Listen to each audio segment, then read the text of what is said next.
Como todos los días jueves y del Consejo Editorial de Radio Sucre, el doctor Fidel Márquez Sánchez. El tema de hoy, adiós 2023 y bienvenido 2024. Bienvenido, doctor.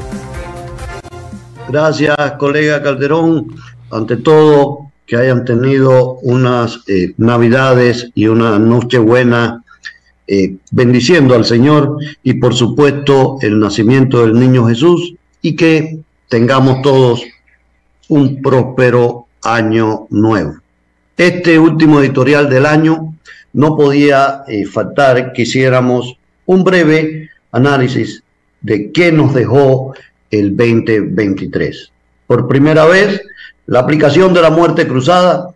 Creo que eso sería para todos la noticia o el hecho más relevante que tuvimos durante el 2023. Pero desde el punto de vista económico y social, un año para el olvido.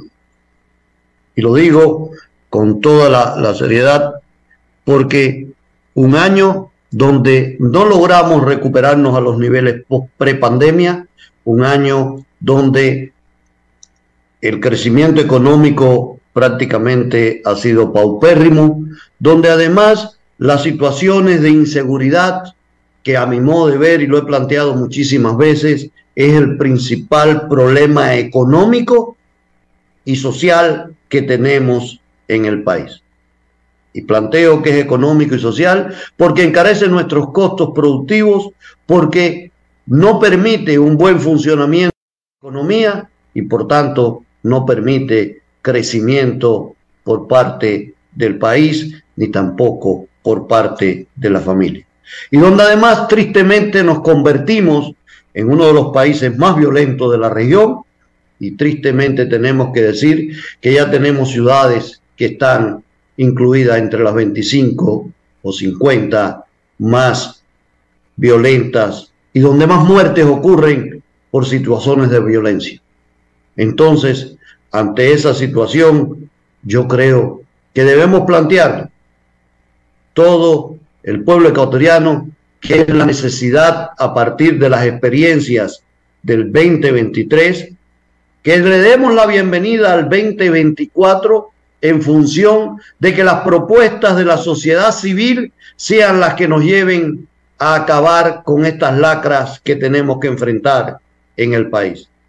Las propuestas tienen que venir de la población, tienen que venir de las organizaciones sociales y de las organizaciones cívicas que sean capaces de plantear soluciones de consenso para todo el Ecuador y no estar pensando que el 2024 sea un año preelectoral donde además haya que tener una cara bien lavada para que nos vuelvan a reelegir. Señores, si seguimos pensando en situaciones como esa, ya sea para gobiernos locales, gobiernos seccionales a nivel provincial o gobiernos o el gobierno nacional o nuestros asambleístas, evidentemente que no vamos a poder avanzar. Y la solución la tiene que poner la sociedad. La solución tiene que venir por la unidad y tiene que venir por consensos mínimos que tenemos que lograr. Ante eso, no nos queda más que plantearnos la necesidad de que le demos la bienvenida al 2024 pensando fuera de los caminos trillados, pensando fuera de soluciones que sabemos que nos llevan a andar en círculo y no a tener una línea de desarrollo adecuada. Y para eso es necesario cambiar estructuras institucionales del país que nos lleven a que los gobiernos locales y el desarrollo local sea lo primordial en el modelo de desarrollo ecuatoriano. Muchas gracias. Como todos los días jueves y del Consejo Editorial de Radio Sucre, el doctor Fidel Márquez Sánchez. El tema de hoy, adiós 2023, bienvenido 2024. Doctor Márquez, ¿no nos ha ganado de pronto el pesimismo a propósito de lo que usted indica en la última parte del cambio estructural institucional que requiere, que necesita el Ecuador, ¿no nos está ganando el pesimismo en ese sentido, en ese aspecto? No, economista Calderón, por una sencilla razón. Se está demostrado que nuestras estructuras en estos momentos ya jugaron un rol en la historia, ya pasaron, a mi modo de ver, no están acorde con las nuevas formas de organización y las nuevas formas de institucionalización que se ha dado, y donde entre otras cosas tenemos que ir hacia gobiernos digitales mucho más ágiles, mucho más mejor estructurados, y donde se le dé el servicio que se le brinda por parte del gobierno a la población sea un servicio eficiente, que es lo que queremos en definitiva y es lo que nos dice hacia dónde tenemos que ir. En ese sentido es que planteo esto, no es de ninguna manera algo pesimista, sino el hecho de que tenemos que cambiar acorde con los tiempos. Allá está en ese enfoque, en la solución de problemas, atención de pronto al ciudadano que se tiene que mejorar sin duda alguna. Yo lo estaba apuntando en esto de las reformas estructurales e institucionales para tratar de volverlas impermeables a la penetración, por ejemplo, de lo que está ocurriendo ahora con el narcotráfico o de acciones ilícitas que ha sido un verdadero dolor de cabeza a través de los años. Sí, entre otras cosas, el trabajar de esta manera con el servicio claro y sobre todo transparente. La transparencia nos va a permitir que no ocurran esas cuestiones. Cuando tenemos sistemas, y esto es importante, economista, y usted lo sabe también como yo, cuando tenemos sistemas muy enrevesados y no tan simples, fáciles de entender, comprender y aplicar, que en definitiva hacia dónde tenemos que encaminar, se crean el caldo de cultivo para que aparezcan todo este tipo de lacras. Y es en ese sentido, si resolvemos este problema, le estamos quitando una gran parte a esa penetración que se nos está dando por parte de la delincuencia internacional organizada. Sí, sin duda alguna. Por eso también siempre se apunta que las sociedades que tienen exceso de leyes, parece mentira, terminan siendo las más complicadas, ¿no? Exactamente. Las más difíciles. Y por eso es que tenemos que tener una estructura, y eso es parte de la institucionalidad, bien simple, para que todo el mundo la vea clara. Aspecto económico. El mes de diciembre es siempre el más complicado para no solamente el gobierno que se está estrenando de Daniel Noboa, sino para todos los gobiernos. Pero seguimos hablando de un déficit y se sigue hablando de focalizar subsidios. Establezcamos algunas diferenciaciones. El combustible, el que genera una muy buena parte de ese subsidio es el diésel. Es el diésel. Sí. Porque el resto, la eco, está casi a precios internacionales, con $2.40, una fluctuación menor. Y la super ya lo pasó. Hace rato, sí. Esa está liberada. No hay ningún problema, no hay ningún inconveniente. La dificultad está en el diésel y en el gas, que sigue siendo absolutamente irreal el valor que se paga por una bombona de gas, mi querido doctor.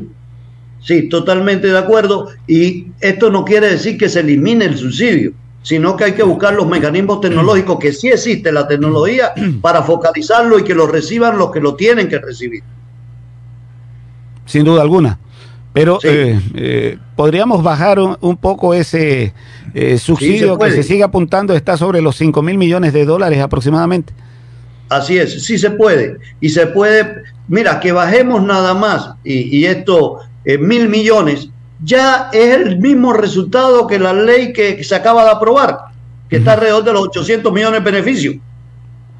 Y no nos olvidemos que tenemos el tema del ITT, que significa 1.000 millones en contra. 1.000 millones en contra. Entonces, tenemos que buscar todas esas cosas, pero y además, si estamos de acuerdo en no explotar el ITT, ¿por qué no vamos a estar a favor de focalizar adecuadamente los subsidios? Si están por la misma línea de pensamiento. Sí, sin duda. 7 de la mañana, 21 minutos, 7:21. Previsiones económicas optimistas se apuntan para el año 2024, que el Ecuador va a crecer aproximadamente un 2%. En las dificultades que hemos tenido, hablar de un 2% significa, bueno, una suerte de respiro. ¿Se concretará? ¿Será real? Sí, para eso, ¿qué tiene que ocurrir? Que lo que dejen de pagar al fisco las empresas que van a verse beneficiadas con la ley que se ha planteado, que además hay que decir que fue, en este caso, fue el primer espaldarazo que tuvo el gobierno del presidente Noboa al tener 107 votos, lo cual demuestra que sí es posible, ¿no? Poder por ahí caminar con asamblea, legislativo, ejecutivo. Y eso es importante por las otras leyes que supuestamente van a tener que venir. Van encadenadas, sí. Van encadenadas. Si logramos que esta situación se dé, que los resultados de la liquidez que van a tener las empresas, que no van a tener que desembolsar, más los impulsos que se den en zona franca, etcétera, etcétera, logramos que eso se revierta en generación de empleo y se revierta en incremento de consumo de la población, evidentemente sí es posible tener esos crecimientos. Pero para eso tiene que generarse actividad económica. Claro, sin duda, por eso le iba a preguntar, en su experticia, claro, está la letra en la aprobación de las leyes, pero en términos prácticos, ¿cuándo, después de cuánto tiempo pudiéramos ver el efecto positivo de estas leyes, inclusive con la relación de la zona franca? Está establecido cuándo entrarán en funcionamiento y cuándo significará de pronto un alivio y un respiro en el aspecto económico. Tú sabes bien, Calderón, que ahora tiene que venir el reglamento. Claro. Sin reglamento no va a poder funcionar. ¿Y eso qué tiempo le va a llevar? Si fuera tan rápido como la aprobación de la ley que se dio en un mes, tendríamos que a principios de enero estar ya el reglamento para poder que pueda tener efecto esto en el primer trimestre del año, después del primer trimestre del año. ¿Por qué se tendrían que demorar, tanto en la elaboración de un reglamento que es competencia ya directa del Ejecutivo? Y esa es la pregunta, por eso es que yo digo que debería estar a principios de enero. Y si se da a principios de enero, los resultados prácticos en cuestión de ¿qué? 3, 4 meses. 3, 4 meses, por eso a partir del segundo trimestre empezarían a verse los resultados prácticos. Ojalá se den. Ojalá se den. Por eso que ya depende de la velocidad con que se pongan las medidas en implementación. La misma velocidad que se está hablando en el aspecto económico tiene que ir en el aspecto de la seguridad aquí en el país. De la seguridad. Si no tenemos seguridad, no vamos a tener inversión. Usted podrá tener muy bonitas leyes, pero si en su trabajo está con la zozobra, tiene afectación, eso se va a reflejar sin duda en un aspecto negativo. Baja la productividad totalmente. Y además porque la gente suena el primer disparo y la gente no va a ir a trabajar. Pero lógico. Y usted también, si es dueño de un negocio, ya sabe que mejor cierro, liquido y un problema social inmediato. Y se nos puede dar el caso que se nos dio ya, y tú recordarás, cuando hubo la agresión contra las empresas, que muchas, agresión desde el punto de vista político, que muchas se fueron a Perú. O recordemos nuestras empresas pesqueras. Sí. Nuestras empresas textiles, para poner ejemplo. Y de otras líneas también que se fueron al Perú. Sí, de alimentos inclusive. Entonces, ese tipo de cosas tenemos que tenerla. Y si sigue la inseguridad y la incertidumbre respecto a la inseguridad que tenemos, y no se blindan, y aquí sí viene la necesidad de cambios institucionales fuerte, se necesita entonces que se le dé una respuesta a esta situación. Si no, los resultados, vamos a tener muy bonitas leyes muy adecuadas, pero en la práctica poco funcionales, porque el principal problema económico que tenemos hoy en día en el Ecuador es la inseguridad. Sin duda alguna. Siempre grato conversar con usted, mi querido doctor Fidel Márquez Sánchez. Excelente año 2024. Un fuerte abrazo. Igualmente, un gran abrazo. El doctor Fidel Márquez Sánchez del Consejo Editorial de Radio Sucre, dialogando sobre las previsiones económicas que pudiéramos tener en el país en el año 2024.